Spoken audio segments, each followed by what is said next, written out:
Siya ang binansagang daklo sa NBA, ang very humble superstar na walang kayabang-yabang sa katawan. Ngunit siya ay isa pa din sa pinakamahusay na manlalaro magpasa hanggang ngayon sa liga ng NBA. At syempre pag-uusapan natin ang kwentong basketball ng 2-time Defensive Player of the Year, 5-time NBA All-Star, 1-time All-Star MVP, 2-time Finals MVP at 2-time NBA Champion. Wala na nga iba kundi ang 6'7" small forward na si Kawhi Leonard. Kaya tara mga idol, diretso na tayo. Sa kanyang collegiate basketball year ay naglaro si Kawhi sa San Diego State University, na kung saan sa kanyang freshman sa koponan ay pinangunahan niya agad ito para makasungkit ng titulo nang makapag-record sila noon ng 25 wins and 9 losses. Tinulungan niya ang koponan na makasungkit ng titulo noon sa Mountain West Conference at siya ang itinanghal bilang Freshman of the Year at 2010 Mountain West Conference MVP. Take note mga idol, unang season lang niya ito sa koponan. Hindi lang dyan natatapos dahil pagpasok ng kanyang sophomore year nang muling pangunahan ni Kawhi ang koponan para makuha ang back-to-back conference champion. Kaya muli sila noon nakalaro sa NCAA tournament hanggang makapag-advance sa Sweet 16. Yun nga lang, natalo sila sa national champion sa koponan ng Connecticut Huskies. Well, after nga ng kanyang sophomore season nang magpasya na si Kawhi na tumalon na sa pinakamalaking liga ng basketball, ang NBA. Dahil 2011 NBA draft nang makasama na ang 6'7" with 7'3" wingspan na si Kawhi sa liga ng NBA. Siya ang 15th overall pick na pinili noon ng koponan ng Indiana Pacers. Ngunit sa draft night nga na yun mga idol, nang matrade din itong si Kawhi papuntang San Antonio Spurs. Kaya napabilang agad siya noon sa top contender team ng West na pinamumunuan na nga noon ng kanilang big three na sila Tony Parker, Manu Ginobili at Tim Duncan. Sa kanyang rookie season ay hindi pa masyadong kataasan ng naging ambag ni Kawhi dahil nag-average lang siya noon ng 7.9 points at 5.1 rebounds per game na napabilang naman sa NBA All-Rookie First Team.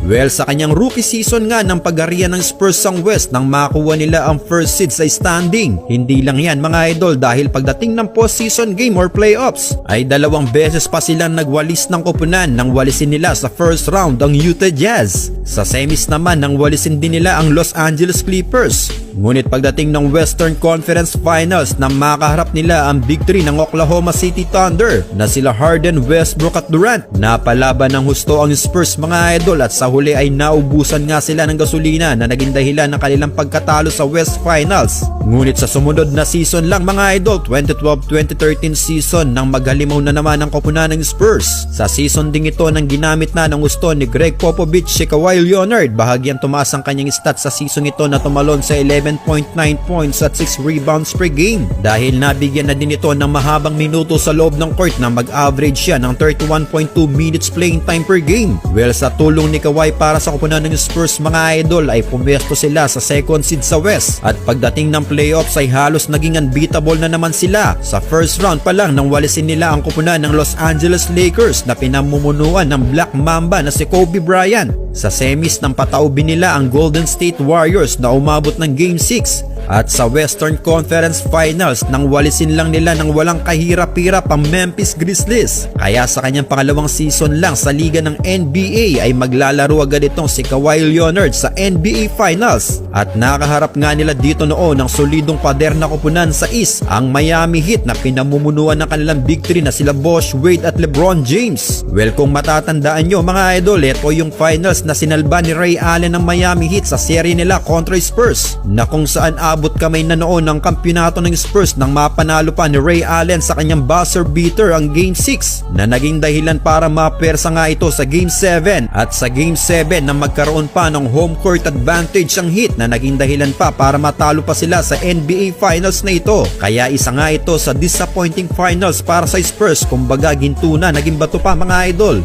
Ngunit naging malaking aral lang nangyaring ito para sa Spurs dahil sa sumunod na season lang 2013-2014 season nang muli na naman naghari ang koponan ng Spurs sa Western Conference dahil nakuha na naman nila ang first seed sa season ito na may standing na 62 wins and 20 losses na talagang makikita sa Spurs ang kanilang gigil na makuha ang kampyonato. Syempre sa tulong na din yan ni Daklo na umaambag sa season ito ng 12.8 points per game. Pagdating naman ng playoffs mga idol ay nilampaso nilang lahat ng kanilang mga nakatapat na koponan hanggang makarating nga silang muli sa 2014 NBA Finals. Ito ang 2 consecutive season na may appearance si Kawhi sa finals at guess what mga idol? Dahil makaka-rematch nila dito ang koponan ng Miami Heat na umagaw sa kanila ng kampyonato. Ngunit sa pagkakataong ito mga idol ay hindi na pumayag pa ang Spurs na masilatan silang muli ng Heat dahil isang beses lang nilang pinalasap ng panalo ang Heat at tinapos na din ang kanilang serye sa Game 5. At sa wakas mga idol, sa kanyang pangatlong season lang sa liga ng NBA ay nalasap agad ni Kawhi ang kanyang unang kampyonato sa kanyang karera. Hindi lang yan mga idol, dahil sa finals na yun siya ang may pinakamagandang performance sa koponan na nag-average ng 17.8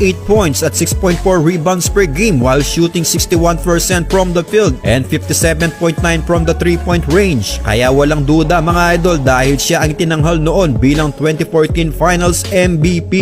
Ngunit sa pagkapanalo nila ng kampyonato ay ito na din ang huling kampyonato ni Kawhi para sa koponan ng Spurs. Dahil sa 4 na season pa niyang nanatili para maglaro sa koponan ng Spurs ay hindi na sila noon makatuntong pa ng finals. Dahil playoffs pa lang ay nalalaglag na sila. Ngunit inalat man ito sa kampyonato ng 4 na season ay nakuha naman niya ang back-to-back Defensive Player of the Year. Ito ay noong 2015 at 2016. Ibang klase din talaga ang defensive skills nitong si Kawhi mga idol. Kaya din siya nabansagang daklo dahil sa kanyang ball hawking skills. Both offensive and defensive rebound ay malakas talaga itong si Kawhi, kaya deserving din siya sa kanyang pagkapanalo ng back-to-back Defensive Player of the Year. 2015-2016 season. Sa season ito sana ang malaking tsansa para makasungkit muli ng kampyonato sa Spurs si Kawhi. Napakagandang run ng kanilang regular season na nag-record ng 67 wins and 15 losses na nag-number 2 seed sa West dahil ang number 1 seed noon ay ang Golden State Warriors na nakuha ang best record in NBA history na 73 wins and 9 losses. Itong dalawang koponan na ito ang siyang may solidong roster noon, kaya sila din ang siyang nagarap noon sa Western Conference Finals. Sa Game 1 ng kanilang serye ay nangyari na nga ang hindi inaasahang injury para kay Kawhi. After niyang tumira ng jump shot ay naapakan niya ang paa ni Zaza Pachulia dahilan ng kanyang pagtamo ng injury. Lamang ng 23 noon ang Spurs, ngunit dahil nga sa pagkawala ni Kawhi ay natalo pa sila sa laro nilang yon. Well, dahil nga sa injury noon ni Kawhi ay nawali sila ng Golden State Warriors sa West Finals.